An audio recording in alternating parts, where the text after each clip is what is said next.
Good afternoon, Minister of Education, members of the media, and the people of Bermuda watching and listening to us today. Let me begin my remarks by mentioning the incredible achievements of Ms. Mackenzie Cole-Tuckett, who spoke in the House of Commons in London on Friday. I know that all of Bermuda is immensely proud of the eloquence and substance of her presentation. This young woman continues to go from strength to strength. That I did communicate with her and her mother over the weekend to congratulate her and express to her mother the pride that's felt by so many Bermudians. In her speech in London, Ms. Tuckett spoke about a throne speech initiative from 2020, Bermuda's National Youth Policy. The government delivered on that promise by launching the National Youth Policy in 2021, and Ms. Tuckett is an active participant in the National Youth Policy Working Group. To meet the challenges that confront Bermuda, the government has set out a clear legislative path that touches all aspects of our society. The actions to be undertaken in this parliamentary session support our economic recovery plan, continue the assistance we must provide to the most vulnerable, and build on the foundation already laid for making our systems more just. The increase in the amount of the child care benefit and the expansion of the pool of parents eligible to receive it comes as a direct result of listening and responding to a critical need among Bermuda's working population. The cost of child care has risen along with other costs, and as parents work to provide for their families and play their part in this island's economy, this deliberate action on the part of the government is what is required at this time. A tremendous amount of work lies ahead, and across every ministry there is a focus on delivering what we promise the people of Bermuda. Promises which won their strong endorsement of our policies and programs just over 2 years ago at the ballot box. Over the next 2 weeks, ministers will take the time to outline for the media and the people of Bermuda updates on the progress of initiatives in last year's throne speech and provide additional details on the work proposed for this legislative year.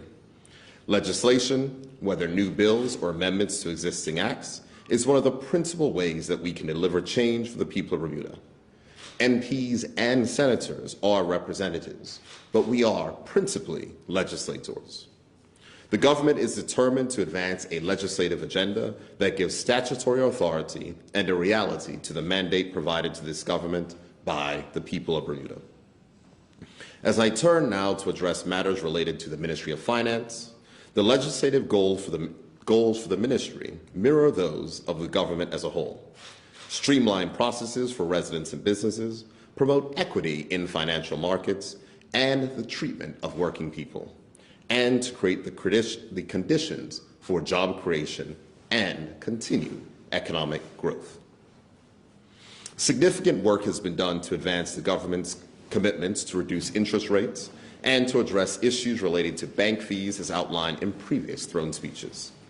In the first phase, a number of discussions were held with local banks to encourage them to take action in this area voluntarily. I am also pleased to see that certain banks have now changed their approach to credit card over-limit fees, with such fees only being charged once if the customer breaches its authorized limit, rather than imposing multiple charges in the same period. Other fees have been reduced or eliminated, particularly in relation to seniors. In addition, one of Bermuda's major banks is now reviewing its approach to establishing mortgage rates in Bermuda to evaluate opportunities for further reduction of rates charged to residents. This review is a direct result of discussions with the government and senior bank officials having oversight responsibilities for banking operations in Bermuda. In this current interest rate environment, where the U.S. Federal Reserve Bank just this year has increased rates by over 3%, causing local banks to increase their rates, with one local bank this year alone increasing their base lending rate by 1.5%. It is important for the government to advance initiatives to cushion the impact of global increases of interest rates on residents. The recently announced Mortgage Guarantee Program is an initiative which allows eligible persons to get discounted mortgage rates on the basis of a portion of their mortgage being supported by a government guarantee. This program also speaks to the government's commitment to building a nation of owners, as the first of 3 phases of the program is open to first-time homeowners, and the subsequent phases will be open to persons seeking to refinance existing mortgages. With a guarantee commitment of $50 million, this will allow for approximately 250 persons to benefit. But it must also be emphasized that this mortgage guarantee program is a pilot program, and work has already commenced on the broader program that will allow for international business, local banks, and the government to collaborate on a structure that will allow greater participation and greater reduction in mortgage rates across the country. To further ensure that customers' rights are protected, amendments were made in the last session to the Banks and Deposits Company Act to allow for a banking code of conduct to be developed and issued. This will allow for conduct issues to be taken into account in monitoring and enforcing compliance with regulatory requirements. The Bermuda Monetary Authority has completed the necessary steps to finalize the codes and will continue its work to progress the rules on banking fees. All of this work highlights the priority the government gives to the protection of consumers, to reducing the cost of financial services to the customer, and to the promotion and support of Bermudians in achieving their goal of home ownership. In the 2021 throne speech, in addition to conduct measures for banks that I just mentioned, the speech pledged that the government would, and I quote, look to protect consumers by reducing the fees charged by service providers to residents with private pensions, end quote. By way of update, the Pension Commission has undertaken a review of the fee charges and fee structures in Bermuda by third-party pension plan administrators in their financial institution pension plans established and operated under the National Pension Scheme. The Commission has had initial discussions with members of its advisory committee on the findings of the review. The advisory committee is made up of representatives from plan administrators, unions, employers, the international business sector, and legal and accounting firms. It is recognized that pension plan administrators have, over the years since the introduction of the National Pension Scheme in 2000, voluntarily undertaken to reduce fees incurred by pension plans and their members. However, in comparison to international standards and the significant impact fees have on the long-term value of pension benefits, the government recognized that additional reductions in fees should be advanced. Further discussions will be held with the Commission's advisory committee in order to make recommendations to the Commission, which will in turn provide advice to the Ministry of Finance on opportunities and specific approaches to make further cost savings for plan members and their beneficiaries. It is anticipated that the Commission will provide its advice and recommendations early in 2023, and is the intention of the government to advance those changes during the budget session next year. The government has committed to implementing a prudent and well-considered fiscal and economic strategy. The work done in this area has been positively assessed by international ratings agencies, investors, and other independent experts. This strategy includes initiatives to increase revenue while also appropriately controlling expenditures, with a view to make sure that we are also appropriately managing the country's debt. This well-developed strategy is being applied to the government's oversight of its various quangos. There is now an even greater focus on ensuring that there is effective governance of these entities, carried out by persons with the appropriate skills and expertise to fulfill the responsibilities, and that compensation levels are consistent with the nature and scope of the work of the quango. The Ministry of Finance has worked with quangos to achieve better financial accountability and ensure that these entities are operating in as cost-effective a manner as possible. Definitive steps have already been taken to assure that these entities are providing good value for money that has been entrusted to them and have the appropriate level of oversight. Participation in board discussions and review of annual work plans or budgets, as well as the assessment of structures, is now being undertaken to even greater level of detail than before, and the benefits of such actions are already evident.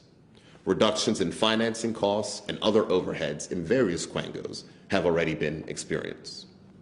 One such example is the decision to merge WEDCO and BLDC, as mentioned in the throne speech, which was delivered on Friday, and the appropriate legislation to effect this merger, which will be presented in Parliament during the session. This was the result of significant analysis and an assessment, and similar work is being done in relation to other quangos to determine how and to what extent consolidation can improve effectiveness, create further efficiencies, and provide better value for the taxpayers of Bermuda. The government has also been working to address a long-standing problem, namely the significant unfunded liabilities in Bermuda's two main pension funds, the Contributory Pension Fund, better known as the CPF, and the Public Sector Superannuation Fund, better known as the PSSF.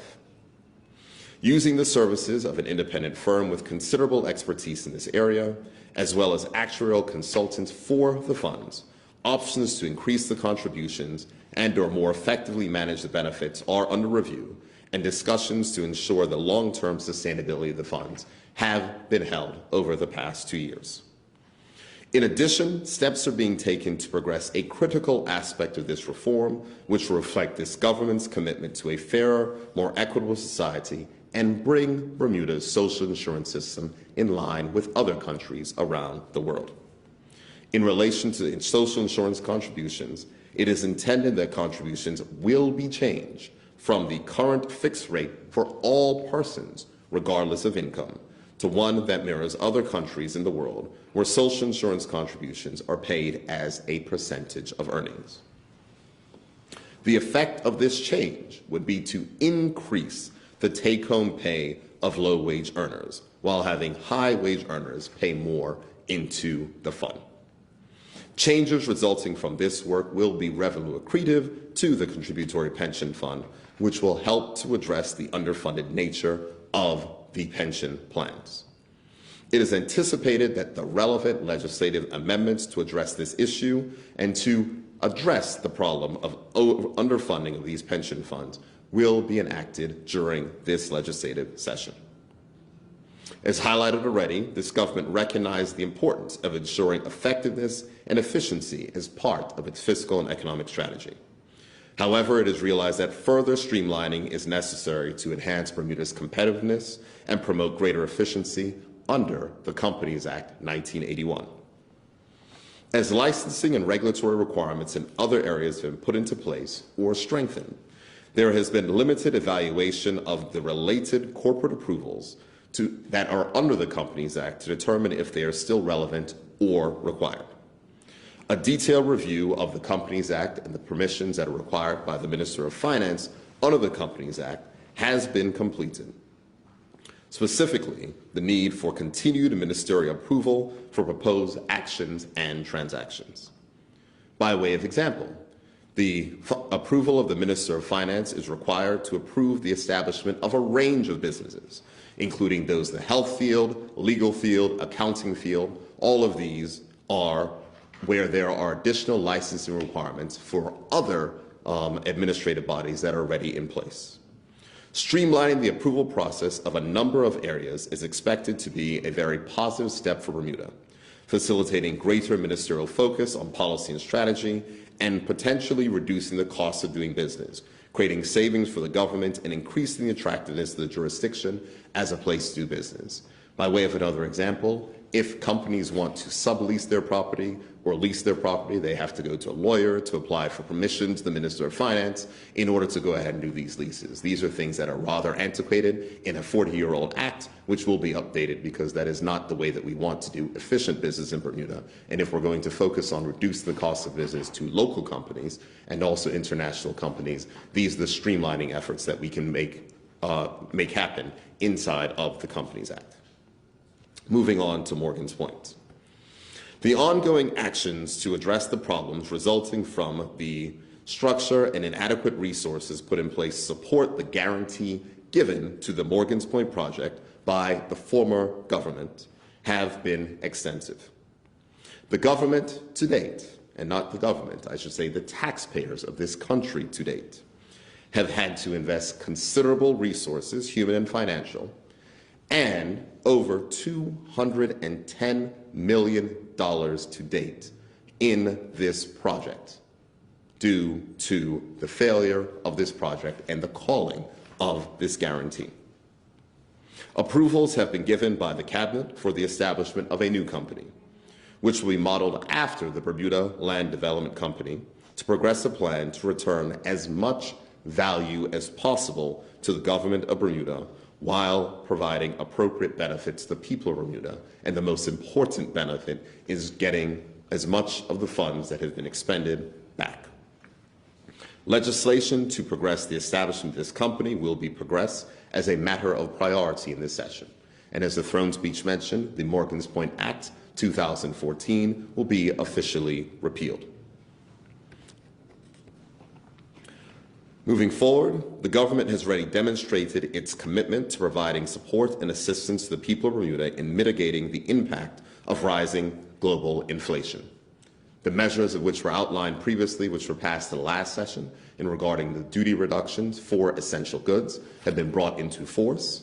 The throne speech did mention that the monitoring process under the Cost of Living Commission, which we brought forward by the Attorney General, Minister of Legislative Affairs, to advance the monitoring process. But there is another step that was promised in September, which the Ministry of Finance will deliver on during this legislative session. That was a promised review of the sugar tax. And the government is currently reviewing the application of the sugar tax with a view to reducing the number of goods that are subject to the sugar tax.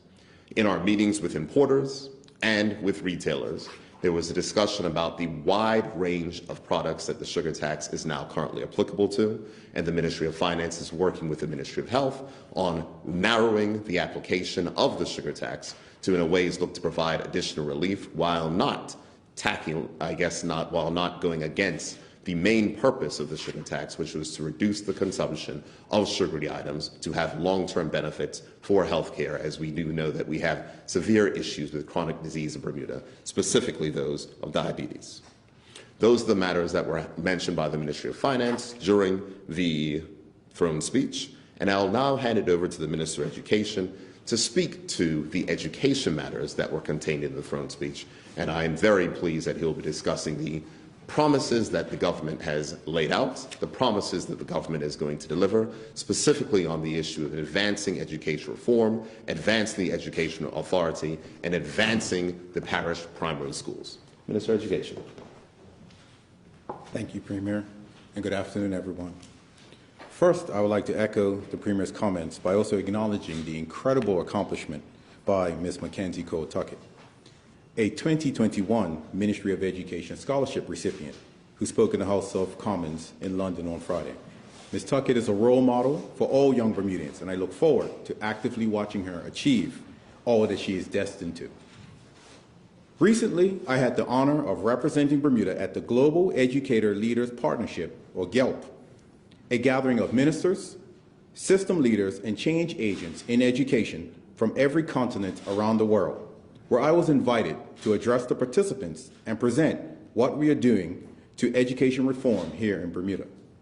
In preparing for that event, I had the opportunity to reflect on the last 5 years since being elected, and specifically the last 30 months, where we have invested dedicated resources and effort to reform public education. Without a doubt, there is much to celebrate. The most recent being the opening of the signature learning programs at Cedar Bridge Academy and the Barclay Institute, recognizing the magnificent work undertaken by the many involved to get us to this point. But it goes much further than that. During these last 5 years, we've seen our pre-primary and middle schools be outfitted with fiber optic internet connections to increase bandwidth and the installation of Wi-Fi throughout, creating educational opportunities for Bermudians to attend the Bermuda College or overseas institutions can be seen in programs like the $300,000 grant and financial aid in partnership with Bermuda College introduced in 2017. The College Promise program introduced in 2019, in which any graduate of a Bermuda public school high school with a GPA of 3.0 or greater attends the Bermuda College tuition-free. Our scholarships and awards budget has grown from under $1 million to just over $1.4 million to support overseas schooling. Programs within the BPSS, like the introduction of an ASD program at the preschool level, that has expanded opportunities for Bermudian students. The Bright Start program, which has reduced the financial burden on parents from having to pay for childcare for their 3-year-old while giving our students an even earlier start on their academic journey. Competitions like the now annual Father's Day essay competition and the Father Speak series that have given male parents a spotlight that simply wasn't there before. The introduction of STEAM and math intervention programs in our primary schools that are showing positive results. In 2020, despite the onset of COVID-19 and the challenges it brought to our education system, we continue to move forward with our education reform agenda, a bit slightly changed due to COVID. The hiring of Innovation Unit as our change partners has helped guide our forward movement in a methodical and purposeful way. The establishment of governance, learning first, and system redesign teams introduce our educators, education leaders, parents, students, community, and industry partners to the concept of co-design. This was a means for all of our stakeholders to have a say on how our system would be designed for the future. Thousands of hours have been spent amongst the hundreds of persons on various teams to get us to the point of introducing signature schools at the Barclay Institute and Cedar Bridge Academy.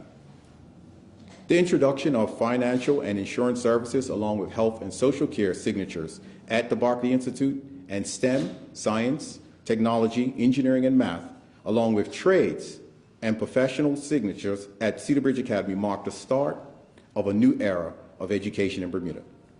We passed legislation in March 2021 to allow for the phasing out of middle schools in favor of signature senior schools and completed the parish primary school consultation in June 2021.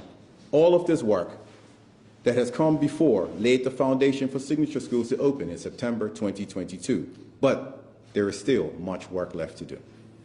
In fact, it was in March 2022, some 6 months before the opening of our signature schools, we announced we were beginning the work necessary to have our first parish primary schools open in September 2023. The schools chosen are Francis Patton Primary and Purvis Primary. In this upcoming legislative session, we will bring the necessary legislation forward that will allow for a P7 and P8 class to be added to these schools. Over the last 6 months, we have selected, inducted, and onboarded school transformation teams for the new parish primary schools, which will be on the sites of Francis Patton and Purvis Primary, and the new signature school, which will introduce hospitality and tourism, as well as education services signature learning for S1 students in September 2023. In addition to continuing to support the implementation of the current signature learning programs at Cedar Bridge Academy and the Barclay Institute, we have also expanded the transformative work being undertaken at our existing signature schools to develop the S2 curriculum and learning experiences with both signatures, spreading the new advisory curriculum to S1 through S4, and begun work on some of the core curriculum, specifically math and science. All school transformation teams have been out and about in the community since school return, socializing the blueprints for learning they have developed and the vision they have for transformation of their schools. I was able to visit almost all of these sessions, and one thing is clear: this is the change Bermuda has been asking for. In order to achieve this, the 5 transformation teams, Francis Patton, Purvis Primary, Barclay, the Barclay Institute, Cedar Bridge Academy, and the new signature school, have been supported to build their capabilities, not only to change processes like co-design, but also to the new models of teaching, learning, and assessment that we are beginning to introduce across our schools.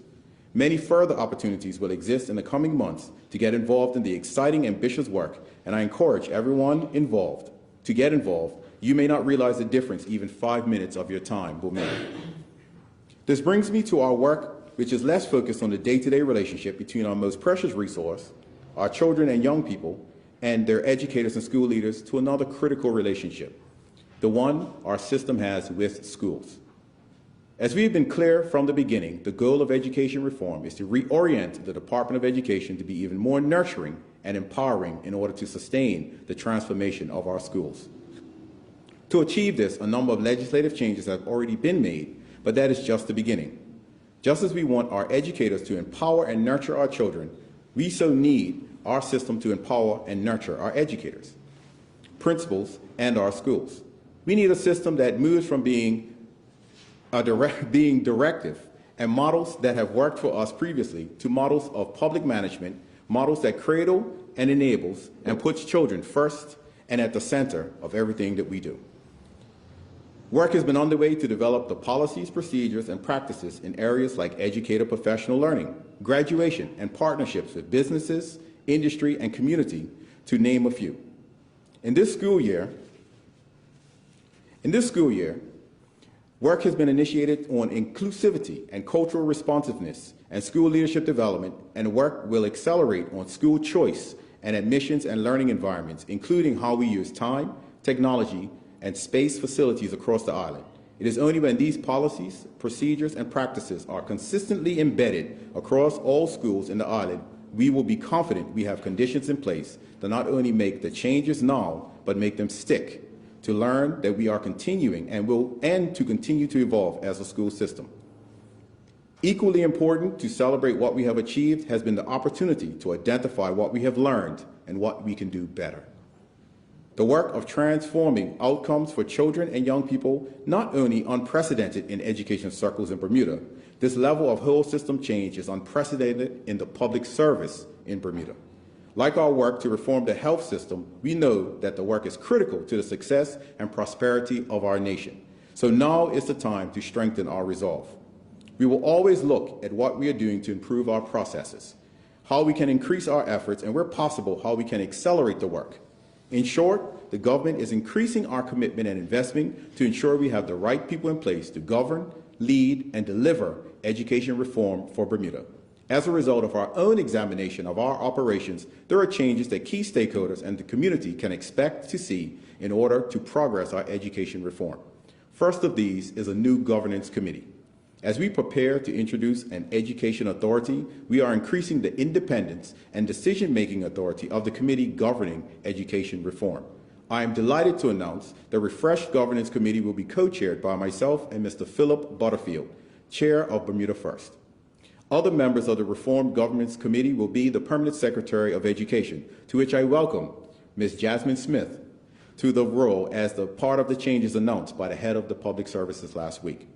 The Commissioner of Education, the lead of the Education Reform Unit, a representative from the Education Authority Working Group, and representatives of the Innovation Unit. The second change you will see as of next week is the newly formed Education Reform Unit, to replace what was formerly known as Learning First Team. The Education Reform Unit will reside in the Ministry of Education's office, reporting to the Office of the Minister of Education. A group of experienced Bermudian education professionals will be released from all other duties to focus solely on our ambitious but critical agenda. This team will continue to be supported by our Global Education Partners Innovation Unit, with government recently extending the contract with them for an additional 12 months. While the education reform units are transitioning into the team, I am delighted to announce Ms. Lisa De Silva, a well-respected education veteran with over 25 years' experience in education in Bermuda, is taking up the helm to lead the education reform unit. We look forward to her guidance and leadership as she works to ensure the team works collaboratively towards the same goal. Our previous governance structure was successful in getting us where we are today. However, reviewing our work during the last 30 months and talking to all involved, we agreed to revise the governance and that the people working on education reform on a day-to-day basis needed to be able to focus solely on that job alone. I'm delighted with the progress made over the last few weeks. With Innovation Unit back on island to work alongside the Education Reform Unit, we are poised to continue the exciting and highly collaborative work that has been underway since March 2020. The formation of an education authority has always been part of the government's education reform. The key element of any education reform is establishing system governance arrangements that are fit for purpose and fit for the future. Plan 2022 recognized this in calling for a review of the current arrangements, and Bermuda First called for the introduction of an education authority in their 2019 Future State Report. There needs to be good governance to sustain and support reform, governance that is not subject to day-to-day political interference, governance that has the independence to be flexible and agile in assuring the needs of Bermuda's children, economy, and community are best and efficiently served. We need to move away from our current and seemingly subconscious philosophy of a system of schools to a collaborative school system, a system that supports each young person to be the best they can be, follow their passions and interests, build on their talents and capabilities, and achieve their aspirations. An equitable system in which all schools achieve excellence while having their own ethos and culture. A system whose governance reflects the philosophy, the approach, and the pedagogy of a system as a whole. Governance which is based on and learns from the governance of successful 21st century learning systems. Governance arrangements that hold schools to account but are supportive and enabling, not directing and controlling. Since establishing the Education Authority Working Group in 2021, steady progress has been made collecting data and meeting with the relevant stakeholders to start to formulate what the eventual Education Authority could look like. In the coming months, more meetings between the relevant stakeholders and the working group will be held to progress the formation of the authority. As stated in the throne speech, we will advance a bill to start the creation of the Education Authority in this legislative session. As an African proverb says, we stand tall because we stand on the shoulders of our ancestors. As we move forward with education reform, we recognize that we are walking in paths that have been tread by those that came before us, our parents, our grandparents, educators, political and community leaders. Their effort to develop Bermuda that we live in today have created opportunities for us to continue to improve Bermuda so we can make our nation better so that all can thrive within our community. From lived experiences, discussion with family members, concerns of constituents, and prior debates, we know that our country's history is a difficult and painful one, especially for those of our parents' and our grandparents' generations. It is rich with examples of great history of buildings and trades, seafaring and shipbuilding, and developing and shaping young minds and leaders. However, it is a painful and difficult history of racial segregation, separate and unequal schools, and class stratification. Along with my predecessors, I recognize that decisions have been made in decades past that continue to have profound implications on our current and former students of the Bermuda Public School System and the Bermuda Society. Many members know about the vital history of schools such as the Bermuda Technical Institute, Howard Academy, Warwick Secondary School, Prospect for Girls, the Robert Crawford School, and others that have been closed and repurposed. During the recent consultation on parish primary schools, I was reminded again about these critical issues and the need to teach, learn, know, understand, and appreciate our educational history and legacy. In addition to listening and reading the numerous submissions from community members, I have received many messages of support and met directly with community members passionate about protecting and preserving the history and legacy of schools. As a result, the History and Legacy Working Group was formed with the remit to provide a report on how we can record and preserve the rich and powerful history of education in Bermuda. Having received this report, the key recommendation to establish a History and Legacy Committee with statutory responsibilities will be acted upon in this legislative session. I look forward to the critically important work of this committee, the important work that this committee will be charged with, and encourage the community to be prepared to assist them when called upon. In conclusion, this government's commitment to Bermuda's children and young people hasn't changed. Our dual-purpose agenda remains the same. One would have heard of the 3 R's of education: reading, writing, and arithmetic. These important pillars do not go away, and the Department of Education will continue to support each and every teacher and leader in schools across the nation to focus on the children we have in the classrooms right now.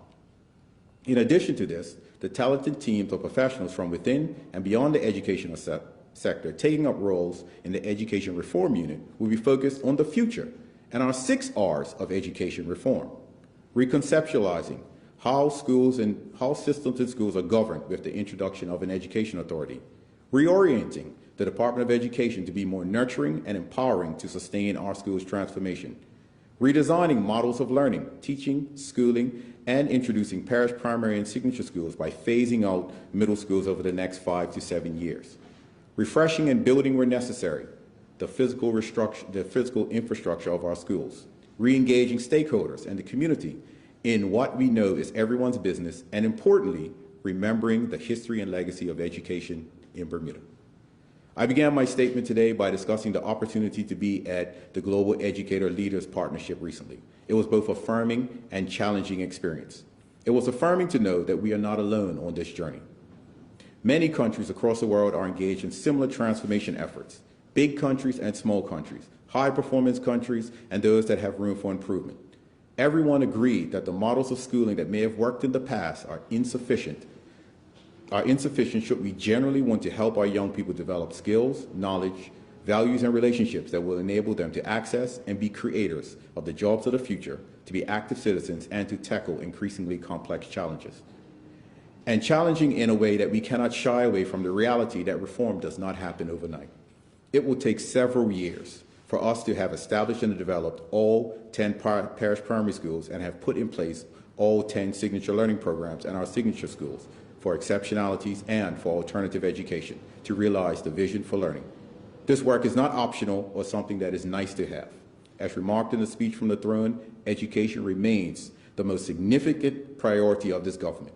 We will proceed incrementally and in a measured way. We will continue to act with intent, and every step of the way, not everything will be right the first time, but we will learn from our mistakes and ride the discomforts that major change inevitably brings. Why? Because our children, our future, deserve nothing less. Thank you. Thank you, Minister of Education. Members of the media, extensive information shared by the Premier and by the Minister of Education regarding the Burt speech. This is the opportunity for you to field a few questions on behalf of your news organizations. I think I indicated that we could start with Mr. Connolly. Mr. Connolly, do you have a few questions? Yeah. Before Premier or the Minister? Good afternoon, Sean. How are you today?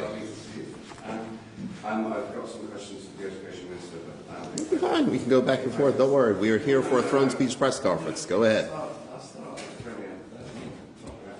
An interesting part of the whole speech was the study in self-governance, which was revealed. Why did you commission that report? Specifically, when did you commission that report? And why did you keep it quiet, secret?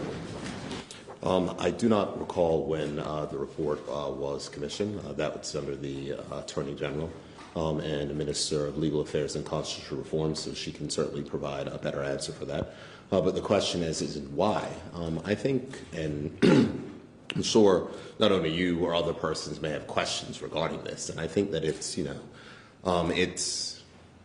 if we look at the words from the throne speech that almost speak to the fact that in Bermuda we cannot have mature conversations about self-governance, about modifying our constitutional arrangements and progress, which are things which are mandated under the United Nations charters. And so from that perspective, I think that it is interesting that we always boil down anytime anything is mentioned about alternate constitutional arrangements. It creates this firestorm of controversy and criticism. Here's what I will say. The conversations will continue to happen because it is necessary and right for all persons to understand what are the options for their government. And it is important to note that as UN, the United Nations resolutions have indicated that all administering powers should be working towards self-governance for their individual territories. That is the United Nations dictate. That is not a Bermuda dictate. That is the United Nations dictate.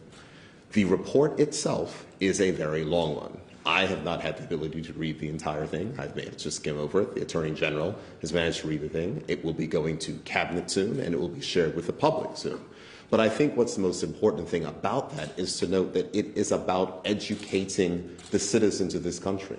Every time we speak about self-governance, every time we speak about change in constitutional arrangements, it breaks down into, back and forth on things which don't necessarily reflect the reality.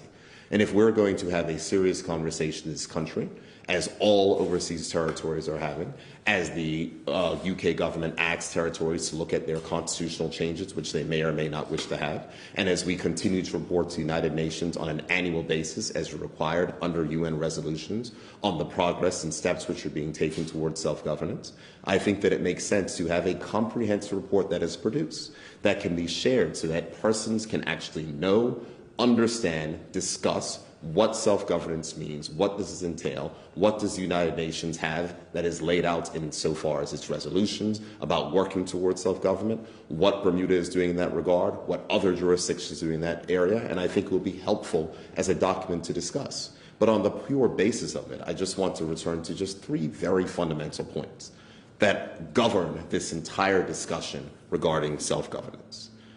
First is that it is the current position of the Bermuda Progressive Labour Party, who is the government, that upon Bermuda becoming a sovereign state, at whatever point in time we may become a sovereign state, that we'll become full members of the Commonwealth, retain the United Kingdom's monarch of head of state, and retain the Judicial Committee of the Privy Council as the highest court in the land. It's also important to know, I know this is before you got here, that during the 2020 general election campaign, I reiterated the fact that in order for Bermuda to become a sovereign state, it would require a referendum of voters to approve any changes to our Constitution. And thirdly, as I stated during that election campaign, a referendum on sovereignty is not planned for this current Parliament. But that does not mean that we cannot discuss and educate the populace on issues related to self-government. And that is what the intention of the report was. Rather than have the same wholesale arguments, let's commission something that is done by an international expert that is recognized in this area for all persons to see, read, and to digest. Okay, Mr. Premier, yes, again, why didn't you tell anybody that this was happening until now? How much did the study cost? And is this really the trigger for the independence referendum in the next Parliament? But see, you're going right there again to talk about the independence referendum in the next Parliament and all that. No, I did not. I said that it is not planned for this current Parliament. And I think what is important to note, if there's one thing that you know from the Progressive Labour Party, what we set out in our election manifestos are the things in which we work towards achieving. You will find no mention of that inside of our election manifesto. And that is the reason why I wanted to make sure I came back to that particular point, because the minute anyone mentions the word sovereignty, mentions it, it sets off a firestorm over on Parleville Road in the Royal Gazette offices, sets off a firestorm over the music box, because we understand the One Bermuda Alliance wants to talk about independence, independence all the time. The fact is we are a mature jurisdiction. The United Nations resolutions have stated that all administering powers should work towards self-government for all of their territories that do not have full self-government. We report on an annual basis to the United Nations on this. So does the United Kingdom government do this. We commission reports so we can have a fulsome discussion, a fulsome understanding of where Bermuda stands. That report, when it is done, will be shared with the Cabinet, not when it's done. When it is ready to be shared, it will be shared with the Cabinet, and it will be shared with the country. The report is finished. I have managed to not look at the entirety of the report, as I said. The Cabinet has not yet seen the report. It will be shared, and I'm sure it will be discussed in Parliament. And I'm certain, Mr. Connolly, that you and everyone else will have the opportunity to read all 200 and something pages of it and to comment and to discuss it. You're a former Tourist Minister, obviously. The changes in the throne speech that were announced, giving the Tourism Minister greater discretion. I mean, is that a sop to developers? How's that going to work? I think that when the Minister of Tourism has his press conference, either later this week or next week, he can certainly expand on that. But I don't think that it's any particular surprise when we talk about tourism investment and to make sure that we are providing concessions which are competitive with other jurisdictions. We've seen other jurisdictions. I know your newspaper loves to compare us to the Cayman Islands all the time. And in the Cayman Islands, there's 25 years of tax concessions. And we talk about all the hotel developments they have there and the airlines here, yet we in this country fight over 10 or 15 years. I mean, it's quite plain and simple that if you want to make sure to attract tourism investment, just like in any way, shape, or form, if you want to attract investment, you have to be competitive. These are things that I had signaled previously that there'll be changes to the Tourism Investment Act. It is going to take place in this particular Parliament. That was the reason why I was included in the throne speech. And I'm certain that the Minister of Tourism will certainly speak more of that when he has his press conference in the upcoming days. As Finance Minister, is this greater discretion for developers connected to the proposed GenCom deal? I don't think it has. There is a separate act of Parliament that has already been passed without objection in the Parliament for those 15-year tax concessions. So I think it's important that that is noted. But on a broader level, it cannot be that we're doing individual acts of Parliament for every single development. That is the reason why there was the Hotel Concessions Act from 1998. That is the reason why we upgraded it to the Tourism Investment Act. But the fact is that there are Bermuda is not competitive when it comes to attracting hotel investment. It is just not. Those are the facts. Whether you speak to the BTA, whether or not you speak to the Bermuda Hotel Association, whether or not you speak to international partners, whether or not you speak to the Caribbean Tourism Organization, they will tell you Bermuda is not competitive when it comes to attracting tourism investment dollars. And so what we have to do is to say, if we have an economic recovery plan, if we know that we need to make sure that we have more investment in tourism, we want to make sure that our tourism investment landscape is competitive to attract investment, because over time, hotels that are operating 24/7, that support airlift, that support the economy, the concessions which are offered, the tax revenue that comes from operating hotels far exceeds concessions. That has been recognized in jurisdictions around the world, and it is recognized by this government, and it will be advanced in this parliamentary session by the minister responsible for tourism. On tourism, John, you've been saying since April the 1st, if I remember rightly, that the deal is imminent. How close are we now? Is it a week? Is it going to be before Christmas? When? I will tell you that it would be any particular range into what you're saying, but let me give it this way. We are still working through the closing documentation. Nothing has changed from the previous aspects of which I've given. Certainly global market conditions continue to be challenging, but we have the same confidence that I have that this project will open in 2024. It is unfortunate that the project is not being constructed now. When this project came to the government in 2021, if we would have been able to complete it during that time period, construction would have been happening. Since then, of course, we've had a war, we've had global inflation, we have different challenges, but we are working towards closing, and I still have every confidence that this project will close and will open in 2024. Social insurance. The changes could be quite extensive, actually. You know, that you're proposing the sliding scale. Could that be, you know, negative to people who can't pay as much in as other people? I wouldn't go that far. I would say that the social insurance changes are similar to the social insurance changes from your home country, the United Kingdom, which were made many, many, many years ago. I mean, every social insurance system in the world that was set up under the UK model had the same contributions for everyone, regardless of how much they made. But in the United Kingdom, I think that was changed in the 70s or 80s. In Canada, that was changed a long time ago. It's just that Bermuda is this outlier where the person, you know, the story I always say, that the cashier who's making $40,000 a year at a local store is paying the exact same amount for the person making $400,000 a year who owns the store. That doesn't happen anywhere else in the world. Very few places still have that level. And the spaces where we model our legislation from, when you look at the UK, you look at Canada or other jurisdictions which have Westminster-style governments, those have changed to a proportion of earnings. And so from that perspective, we will do that. And the projections are that, for instance, if you take someone who will make above the soon-to-be minimum wage of $18 an hour, a person on a scale where they're paying as a percentage of their income versus a fixed rate will see their take-home pay increase by $720 a year. Recognize this government has done significant work in boosting the take-home pay for working persons. So whether it is through the reduction of payroll tax, whether it's the plan to eliminate payroll tax for those persons making under $48,000 a year, or whether it is talking about this change, which is something that we have promised, which unfortunately has not yet been delivered, but will be delivered in this legislative session to increase take-home pay for working people. That's where this government has always been focused, and we have a strong record of delivery on increasing the take-home pay for low-wage workers. Okay, so before I move on to the Minister, who's been very patient, I'd just like to ask, this is your first throne speech since the PLP election. Your former party leader and Premier, Alex Scott, after your victory, he said that you had to come across less like an autocrat. Do you value Mr. Scott's opinion, and how do you feel about what he said?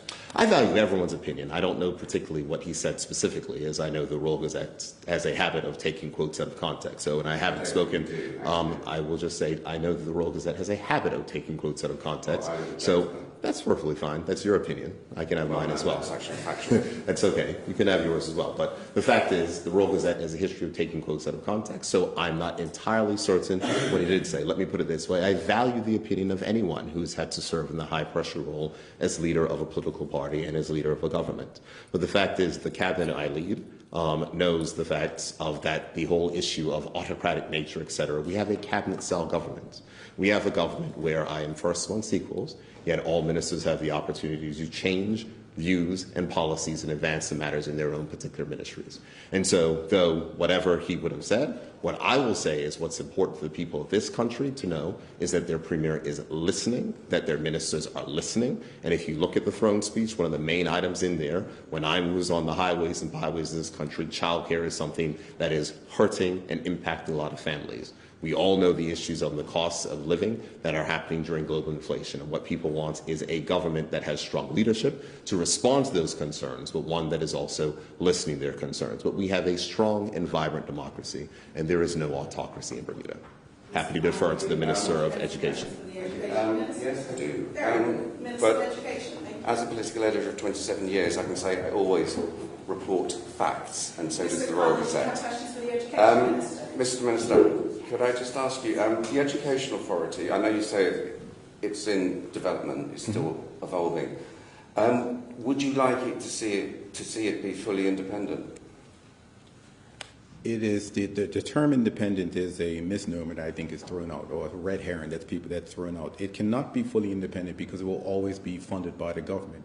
And because there are rules in place that require that those funds be accounted for, there will always be a connection to the government. However, I do intend for the legislative framework to be put in place that prevents the changing of the direction that the education professionals and the like that will be in place decide that is the direction that education needs to go into. So I look at it as the same way we have the Bermuda College operating as a Quango with its own board, and they have self-determination. They meet with the minister once a quarter and to discuss their aspirations and their forward planning, but there is very little input or very little interference from the government. So it's something that already exists in Bermuda and is working very well. If we talk about the Bermuda College and all of the good things that it has been doing over the last couple of years, we can just take that as an example of how it can work and how it can work very efficiently and effectively. If it's not independent, then, I mean, how much authority are you going to let the authority have? As I just explained, it will be an authority that's put in place to control the direction and the development of education in Bermuda. If you have an education authority, do you need an education minister? Yes, you do. Why? Because the Ministry of Education is in charge, has the remit of looking at education throughout Bermuda. That includes public and private, and developing the direction that education goes into, and coming up with the rules and regulations around it.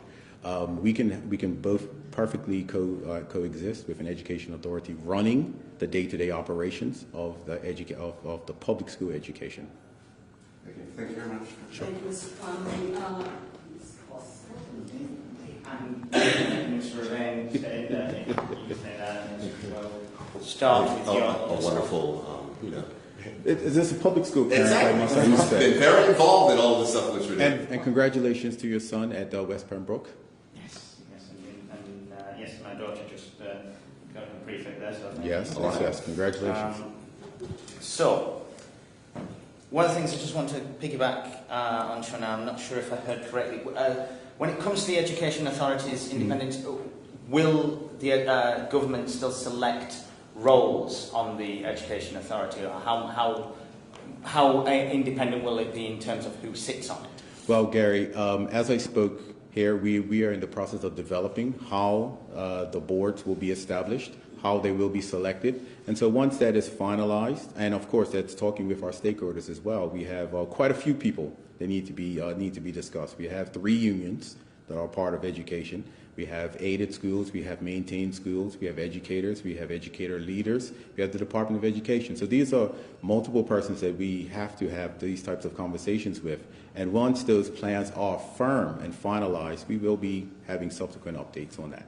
Okay, so that's not clear yet. Are you expecting that you'll have a certain amount of authority on perhaps who's the chair of the board or the CEO of the authority? What I am expecting is that the board will be appointed by consummate professionals who will carry education forward in the best way it needs to be carried to ensure that our children get the best out of what they need out of our education system.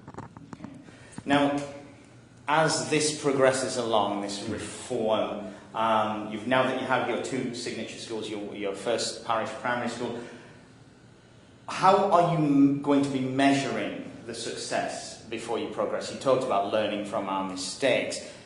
Obviously, anything in transition, there's going to be bumps along the road. So how are you going to monitor it? Might it change your course? What's in place for that? Well, Gary, as I said, nothing is perfect, and we know that we're going to have some bumps in the road and we're going to make mistakes as we move forward. The key is to have those metrics in place. Currently, when you look at our education reform pathway, we have, I believe it's 26 work groups. One of those is metrics and assessment. And so those are the people who are developing how we do measure the success of everything that we do.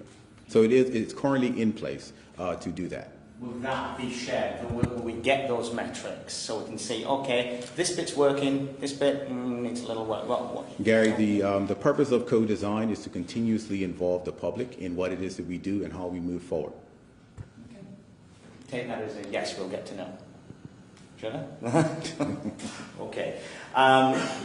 There is some resistance to some aspects of the changes. The West End Warriors campaigning against the closure of, proposed closure of West End Primary, stating it is easier access for students. Somerset Primary is a flood zone. These are some of the arguments they've made. They've submitted a party request on their questions. When do you anticipate a response to that? Well, Gary, as you would know, that ministers don't know about petty requests. No.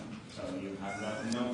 Can you comment on your response to those issues I certainly West End can. Warriors are coming? Gary, what we did is we undertook an exercise to use the same criteria to judge every single primary school campus, and I think it's very important for people to hear that word, campus, the actual property that our primary schools exist on.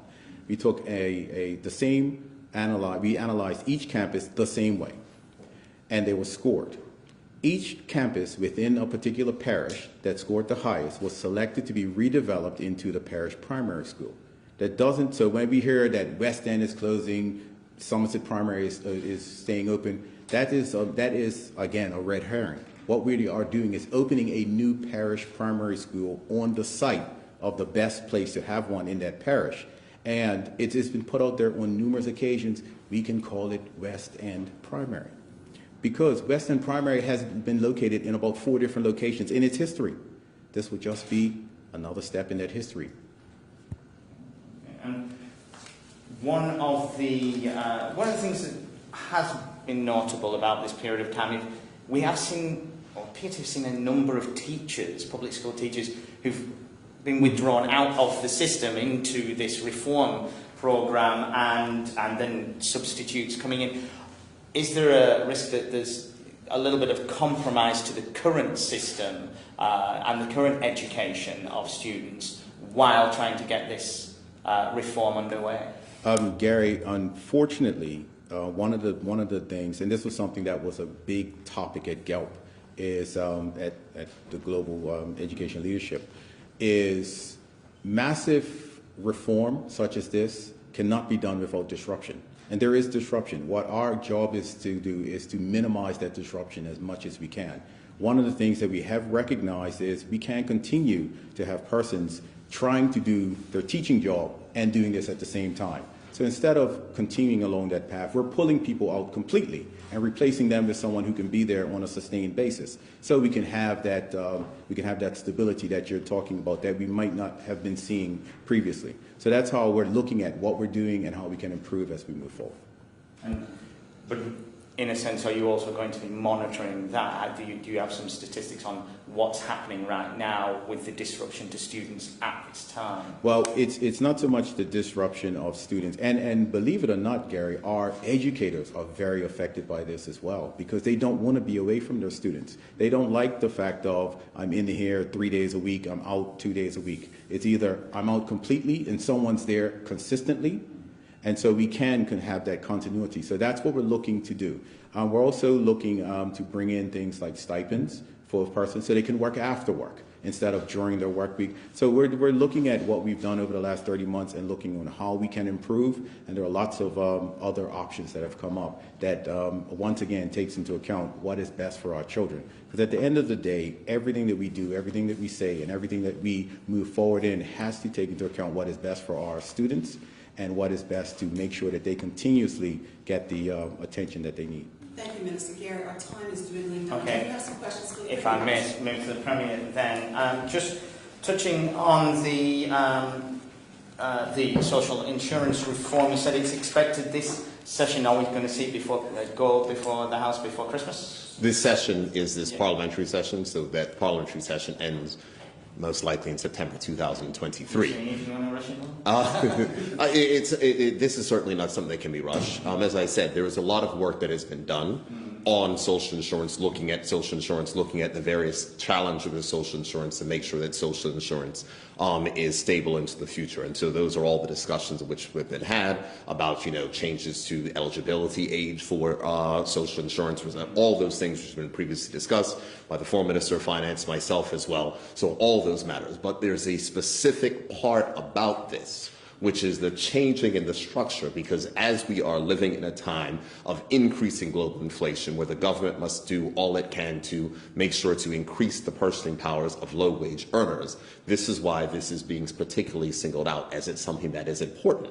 And as I said with the example, this is taking from the 2015 budget reply that I delivered when I was the Shadow Minister of Finance. If you take the median income and if you go ahead and adjust persons below that and everyone be at the same percentage rate, there was an estimated percentage rate at 2.75% at that point in time, you'll see that low-wage earners will save $720 a year.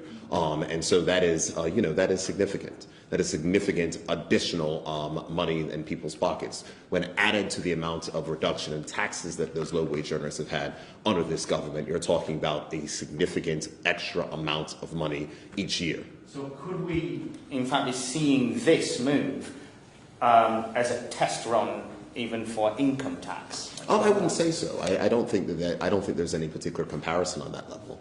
I mean, what we're talking about is a percentage of income for social insurance, which is the same as they have in the United Kingdom, same as they have in Canada, same as they have in the United States, same as they have just about everywhere. Bermuda is just one of the few countries that are left that never changed their initial social insurance system from one of fixed-rate contributions to one as a percentage of income. Since we've been told we're short on time, I do Go ahead, ask away. Move on to Morgan's Point. Morgan's Point, real quick, because I think I tackled all your questions on sovereignty. Lay that out very detailed. I may have one or two, but I do want to touch on Morgan's Point. Government in 2019-2020 took control of some of the assets when they took over and paid back the $165 million in loans to the lenders. That's not exactly correct. The government did not take control of the assets because the assets were under a joint provisional liquidator. What the government had to do was to fulfill the guarantee. The transfer of the assets is to happen under the establishment of this company, so the assets can finally be transferred. So the assets are still under the control of the joint provisional liquidator. So at this time, nothing has been gained back in terms of funds on that 165 or whatever. The only thing that has been gained is we had to spend more money to make sure that we keep up the property, which will eventually come into our space, because the last thing we want it to be depreciate to the point where it cannot be used. Okay, and I understand at the time there was an offer by an investor to pay the debt and that they would therefore receive the 165 guarantee. It wouldn't be paid out to them, but they would have the guarantee to them, and under that agreement they would have all the assets. It wouldn't be under a liquidator. What I want to know is the original developers, Brian Duperreau, Nancy Duperreau, Andy Burrow, so do they still have the lease on that area? It depends on what area. It's a very complex site. Yeah. The area, unfortunately, Morgan's Point, there's a significant amount of land that is there. Unfortunately, the former government, under the guarantee, did not tie the entire site to the guarantee. So there's only a small portion of that entire site that is part of the guarantee, which is where the buildings were built. But for instance, the peninsula and other areas are not covered by the guarantee. Those were put under a different corporate structure, and that means that the only access to which we have is to the lands that were covered by the guarantee. So it would be different if we were taking back the entire peninsula, but we are not. Those things are still under control of other parties. Okay, so I was wondering if you repealing the 2014 Act will impact the current leaseholders at all. Will some of the leases have to end? There may be some impacts. I'm happy to discuss it when we get further to the bill actually being tabled and the final bill after it goes to the cabinet and then to the parliament. But what we do need to do is move forward. So that is an act that is there that is not necessarily still needed to be in place. There is no resort that is being built there, and we need to go ahead and tidy those things up, take the laws that are no longer needed out of the books, and put in place a company to manage the site. Okay. Are you foreseeing that perhaps all the building that's happened now, will nothing happen to that? I'm happy to share that plan with you in the future after it has been finalized and approved by the cabinet. But until that point in time, I cannot get ahead of my cabinet colleagues. But are we able? Because contrary to popular belief, I don't rule by dictate. I have to make sure that the cabinet approves anything. So once the cabinet has approved, then we'll be able to share that with the country. But when it comes to these leases that the developers have, is there a chance we could end up paying out more to get out of those leases? Oh, well, let's put it this way. The guarantee was $165 million, and to date we've paid over $210. It is incredibly expensive. It is incredibly upsetting. Every single time I think of what the government could have done with $210 million extra dollars. We heard the Minister of Education talk about new parish primary schools and the investment in which we need to make in schools. We hear the things and the challenge of the senior citizens inside of this country, the different upgrades which we have to do, the systems, where it comes to capital upgrades, etc. It is incredibly upsetting every single time I have to think of this and think of the fact that as an opposition, we oppose this measure stringently. We said that we should not be putting this guarantee up. It is not the right way to go. This is not the end of everything on the project that was not fully funded, on a deal, a company, a group of people that, with the greatest respect, had no experience in hotel development, and look where we are. It was a project that was in default prior to us even coming into office. It is a shame and a travesty. So it is a significant amount of money, and I'm certain there will be more money spent. But where we want to get to is to make sure that there is the greatest return on all of those funds that are spent back to the taxpayers of this country. It was the choice of this government to take on to pay out on the guarantee. Such when there was apparently a choice with another investor. What do you say to those people who right now, looking a couple of years on, Can I just be very clear? If there was actually another investor that was willing to take over the property, I'm sure the government would not have exercised the choice. I'm not going to get into those particular details, and it was not a choice. It was a guarantee that was called by the lenders. That is not a choice. When the government signs a contract, you must go back, or you must execute that and hold up your end of the bargain, or else the country will be in a worse state. With the form of one final question, because we are running out of time. Okay. The former finance minister did say, when reporting on paying out on this guarantee, that there had been an investor indicated they would essentially pay the guarantee. They would take, as long as they got a government guarantee. What I'm saying is, what do you say to the people that right now might think, oh, well, why didn't you go down that route, since we really have got nowhere so far with what Morgan's point. So what I can say is I'm not familiar with those specific details, what you're saying. If you say that's what the former Minister of Finance said, I'm going to take your word on that aspect. But what I would say is that no government would voluntarily and willingly just try to borrow $200 million that we don't have to borrow. Thank you, members of the media. Thank you, Mr. Premier. Thank you, Mr. Minister. That concludes today's press conference. Thank you all. Have a wonderful afternoon. Hope you all tune in tomorrow for the next press conference from ministers.